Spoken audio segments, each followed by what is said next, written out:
ഇദ്ദേഹത്തിന് ഈ പരാതി കൊടുത്ത മഹാന് അയ്യപ്പന്റെ സ്വർണം കട്ടുകൊണ്ടുപോയവരെ കുറിച്ച് ഒരു ആക്ഷേപവുമില്ല. അയ്യപ്പന്റെ സന്നിധിയിലേക്ക് 1000 പോലീസിന്റെ അകമ്പടിയോടെ ആക്ടിവിസ്റ്റുകളെ കയറ്റി ആചാരലംഘനം നടത്തിയപ്പോൾ ഒരു ആക്ഷേപമില്ല.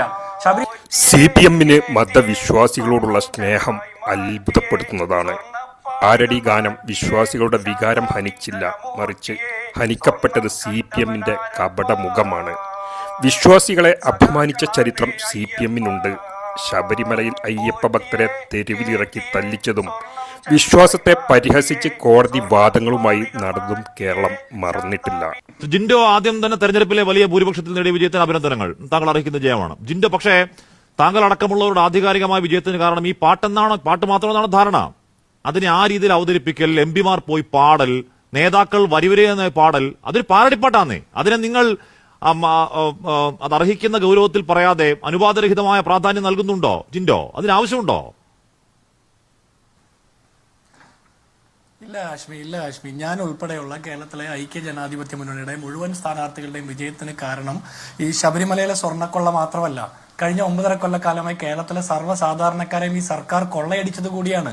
എല്ലാവിധത്തിലുമുള്ള കൊള്ള നടത്തിയിട്ടുണ്ട്. അവസാനം ശാസ്താവിനെ കൊള്ളയടിച്ചത് കൂടി വന്നപ്പോൾ അത് പൂർത്തിയായി. ആളുകൾ ഇതെല്ലാം ഓർത്തിരിക്കുന്നു എന്നുള്ളതാണ്. അപ്പോൾ ഒറ്റ വിഷയത്തിലേക്ക് ഇതിനെ ചുരുക്കാൻ ഞങ്ങൾ ആഗ്രഹിക്കുന്നില്ല. അങ്ങനെ ആഗ്രഹിക്കുന്നത് CPM ആണ്. പിന്നെ ഇതിങ്ങൾക്കൊന്നും ഒരു ബോധവും ഇല്ലല്ലോ എന്ന് ഞാൻ ആലോചിക്കുന്നു. ഒരു തെരഞ്ഞെടുപ്പിൽ അടപടലം തോറ്റതിന് ശേഷവും ആ പാട്ട് വീണ്ടും ഓർമ്മപ്പെടുത്തിക്കൊണ്ട് അയ്യപ്പനെ കൊള്ളയടിച്ചത് ഞങ്ങളാണേ എന്ന് വീണ്ടും പറയുന്ന അവസ്ഥയിലേക്ക് എത്തുകയാണ്. എന്താണ് തിരുവാഭരണ പാത സംരക്ഷണ സമിതി? ഞാൻ ഈ സംഘടനയെ കുറിച്ച് ആദ്യമായിട്ടാണ് കേൾക്കുന്നത്, എന്റെ അറിവുറവായിരിക്കാം. പക്ഷെ ഇദ്ദേഹത്തിന് ഈ പരാതി കൊടുത്ത മഹാന് അയ്യപ്പന്റെ സ്വർണം കട്ടുകൊണ്ടുപോയവരെ കുറിച്ച് ഒരു ആക്ഷേപവുമില്ല. അയ്യപ്പന്റെ സന്നിധിയിലേക്ക് 1000 പോലീസിന്റെ അകമ്പടിയോടെ ആക്ടിവിസ്റ്റുകളെ കയറ്റി ആചാരലംഘനം നടത്തിയപ്പോൾ ഒരു ആക്ഷേപമില്ല. ശബരിമല ശാസ്താവിന്റെ ബ്രഹ്മചര്യം നഷ്ടപ്പെട്ടു എന്ന് ഉളുപ്പില്ലാതെ വിളമ്പിയ M സ്വരാജിനെ കുറിച്ച് ഒരു പരാതിയുമില്ല. അയ്യപ്പന് മാത്രമല്ല, മേൽശാന്തിക്കും തന്ത്രിക്കും വരെ ബ്രഹ്മചര്യം ഇല്ലല്ലോ എന്ന് ഇളിച്ചോണ്ട് പറഞ്ഞ പിണറായി വിജയനെ കുറിച്ച് ഒരു ആക്ഷേപമില്ല. ഞങ്ങൾ ഒരുപാട് യുവതികളെ കയറ്റി ആചാരലംഘനം നടത്തി എന്ന് പറഞ്ഞ M മണിയെ കുറിച്ച് ഒരു ആക്ഷേപമില്ല. വ്യാജ ചെമ്പോലയുടെ വരുത്തിൽ, മോൻസൺ മാവുങ്കൽ പടച്ചെടുത്ത വ്യാജ ചെമ്പോലയുടെ വരുത്തിൽ ആചാരലംഘനത്തിന് അനുഗുണമാകുന്ന രീതിയിൽ കൈരളി ചാനലും ദേശാഭിമാനി പത്രവും ഒക്കെ നിരവധി തവണ അച്ചു നിരത്തി വാർത്ത പറഞ്ഞപ്പോൾ ഒരാക്ഷേപം തോന്നിയില്ല. ഇനി ഗവൺമെന്റ് കൊടുത്ത സുപ്രീം കോടതി കൊടുത്ത അഫിഡവിറ്റ് പിൻവലിക്കാത്തതിൽ ഒരാക്ഷേപമില്ല.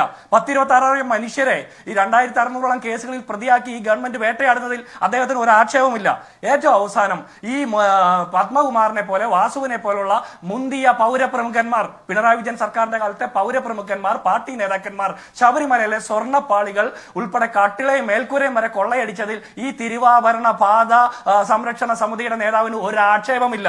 ഏതോ പാവപ്പെട്ടവൻ ഒരു പാട്ട് എഴുതിയതിനെ കുറിച്ചാണ് ആക്ഷേപം. ഈ പാട്ട് അൺടൈംലി എന്നാണ് ജയരാജിന്റെ വാദം. അൺടൈംലി അല്ല, ടൈംലി ആണ്.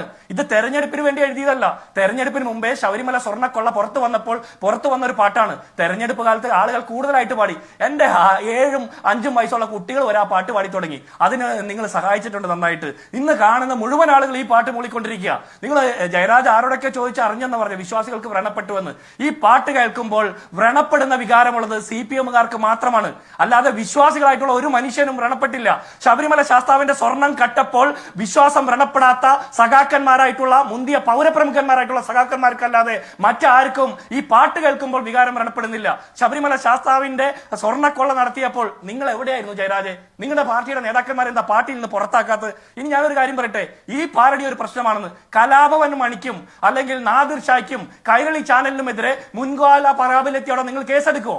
ഈ തെരഞ്ഞെടുപ്പ് കാലത്ത് പോലും CPM-ന്റെ പ്രാദേശിക പ്രവർത്തകർ ലീഗിന്റെ സ്ഥാനാർത്ഥികൾക്കെതിരെ സമാനമായ ട്യൂണിൽ തന്നെ പാട്ട് പാരടി ഇറക്കിയിട്ടുണ്ടല്ലോ. തെളിവുകൾ ഞങ്ങൾ തരാം, നിങ്ങൾ കേസെടുക്കോ? ഫുട്ബോളിനെതിരെ, മൈക്കിനെതിരെ കേസെടുക്കുന്ന, ആംപ്ലിഫയറിനെതിരെ കേസെടുക്കുന്ന പിണറായി വിജയന്റെ കാലത്താണ് ഈ VD രാജപ്പൻ ജീവിച്ചിരുന്നെങ്കിൽ ഈ കാരണഭൂതൻ അദ്ദേഹത്തെ ജയിലിലിട്ട് ഒരു പരുവമാക്കിയാനെ. VD രാജപ്പനെ നിങ്ങൾക്കറിയാമല്ലോ, ഞങ്ങളെക്കാൾ കൂടുതൽ നിങ്ങൾക്കറിയാവുന്നല്ലേ. അപ്പൊ ഞാൻ പറഞ്ഞു വരുന്നത്, ന്യൂനപക്ഷ വിഭാഗത്തിൽപ്പെട്ട ഒരു മനുഷ്യൻ ഒരു പാരടി ഗാനം എഴുതിയാൽ അതിന്റെ പേരിൽ വർഗീയതയുടെ ഗവേഷണം നടത്തുന്ന നിങ്ങൾ എത്രയോ തരം താണിരിക്കുന്നു. കേരളത്തിലെ ഏറ്റവും അധികം വർഗീയത പറയുന്ന പാർട്ടിയായിട്ട് CPM അധപതിച്ചിരിക്കുന്നു. നിങ്ങൾക്ക് ഒരു സങ്കടവും ഇല്ല എന്നുള്ളതല്ല, നിങ്ങൾ ഇപ്പോൾ ഈ വിതയ്ക്കുന്ന വിത്തുകൾ ഭാവിയിൽ നിങ്ങൾ കൊയ്യുന്നത് മറ്റു പലരുമായിരിക്കും. ഇപ്പോൾ വിതയ്ക്കുന്ന ഈ വർഗീയതയുടെ വിത്തുകൾ അത് കൊയ്യുന്നത് മറ്റാളുകളായിരിക്കും. ഇത് നേരിട്ട് ഇതിന് കളമൊരുക്കി മണ്ണൊരുക്കി ഉഴുതുമറിച്ചു കൊടുക്കുന്നത് CPM-ന്റെ നേതൃത്വത്തിലാണ്. CPM-ന്റെ സംസ്ഥാന സെക്രട്ടേറിയറ്റിന്, LDF-ന്റെ സംസ്ഥാന സമിതിക്കൊക്കെ ഈ തോൽവിയുടെ കാരണം ഈ പാരടി ഗാനമാണ് എന്ന് തോന്നുന്നുണ്ടെങ്കിൽ നിങ്ങളുടെ തോന്നലിനാണ് പ്രശ്നം. നിങ്ങൾക്ക് ഇപ്പോഴും ജനങ്ങളുമായിട്ടുള്ള ബന്ധം ശരി. നഷ്ടപ്പെട്ടു. ശരി, ജിജു ജാഥ, പിണറായി വിജയൻ കേരളം ഭരിക്കുമ്പോൾ ജനങ്ങളുമായിട്ടുള്ള ജൈവ ബന്ധം നഷ്ടപ്പെട്ടത് കൊണ്ട് ഒറ്റ കാര്യം കൂടി അമ്പലപ്പറമ്പിൽ പുഷ്പന അന്വേഷിച്ച് നടന്ന അലോഷിയുടെയും മറ്റാളുകളുടെയും പാട്ട് കേട്ടപ്പോ ഒരു വികാരവും സഖാക്കന്മാർക്ക് വ്രണപ്പെട്ടില്ലല്ലോ. ആർത്തവ രക്തത്തിൽ കുളിച്ചു നിൽക്കുന്ന അയ്യപ്പന്റെ ചിത്രം വരച്ചു വയ്ക്കുന്ന SFIയുടെയും DYFIയുടെ നേതാക്കന്മാരുടെ ആ ഇൻസ്റ്റലേഷൻ ആർട്ട് കണ്ടപ്പോ നിങ്ങൾക്ക് ആർക്കും ഒരു വികാരവും വ്രണപ്പെട്ടില്ലല്ലോ. അപ്പൊ വിശ്വാസം എന്താണെന്ന് വിശ്വാസികളുടെ അട്ടിപ്പേരെടുത്തുകൊണ്ട് CPM പറയണ്ട. അമ്പലത്തിലും പള്ളിയിലും ഒക്കെ പോയി പ്രാർത്ഥിക്കുന്ന മതം മനുഷ്യനെ മയക്കുന്ന കറുപ്പല്ല എന്ന് വിശ്വസിക്കുന്ന വിശ്വാസികൾ പറയട്ടെ അവരുടെ വികാരം വ്രണപ്പെട്ടോന്ന്. CPMന്റെ സംസ്ഥാന സെക്രട്ടേറിയറ്റ് അല്ല അത് പറയേണ്ടത്. നാട്ടുകാർക്ക് വിശ്വാസം വ്രണപ്പെട്ടതേ അമ്പലത്തിലെ കൊള്ള നടന്നപ്പോ അത് 6 വർഷക്കാലം മൂടി വെച്ച് ആ കള്ള പോറ്റിമാരെയൊക്കെ 6 വർഷക്കാലം പോറ്റി വളർത്തിയ പിണറായി വിജയൻ സർക്കാരിന്റെ നിസ്സംഗതയും ആ പിന്തുണയും ആണ് ഞങ്ങളുടെയൊക്കെ വിശ്വാസത്തെ വ്രണപ്പെടുത്തിയത്.